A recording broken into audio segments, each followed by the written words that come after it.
মাগুরায় প্রয়াত পিতৃপুরুষের স্মৃতির উদ্দেশ্যে শ্রদ্ধার্ঘ্য প্রদর্শন, শাস্ত্র পাঠ ও ধর্মীয় সঙ্গীতের মধ্য দিয়ে শুভ মহালয়া পালিত হয়েছে। এবার খুশিতে জল নিয়ে সূর্যার্ঘ দেন। কন্যারূপে ঘরে আনবো, জামাইয়ের বাড়ি থেকে নিজের ঘরে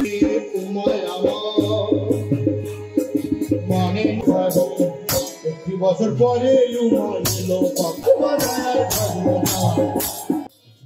এ উপলক্ষে ভোর ৬টা থেকে মাগুরা শহরের নান্দুয়ালি নিতাই গৌর গোপাল সেবাশ্রমে কয়েকশো ভক্ত উপস্থিত হয়ে গঙ্গা জল, ফুল, তুলসী দিয়ে প্রয়াত পূর্বপুরুষদের উদ্দেশ্যে মন্ত্র উচ্চারণ করে তাদের আত্মার শান্তি কামনা করেন। এর আগে ভোর থেকেই ধর্মীয় সঙ্গীত, চণ্ডীপাঠ ও ধর্মীয় আলোচনার মধ্য দিয়ে পালিত হয় শুভ মহালয়া।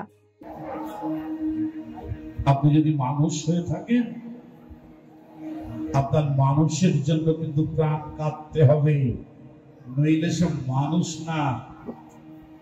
দেখবেন বনের পশু যদি কেউ অন্য পশু তাকে আক্রমণ করে, স্বজাতি পশু তাকে বাঁচানোর জন্য চেষ্টা করে।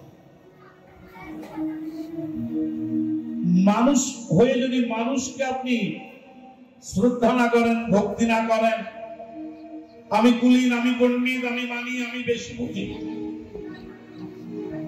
তাহলে আপনার মানব জন্মটা নিষ্ফল হবে।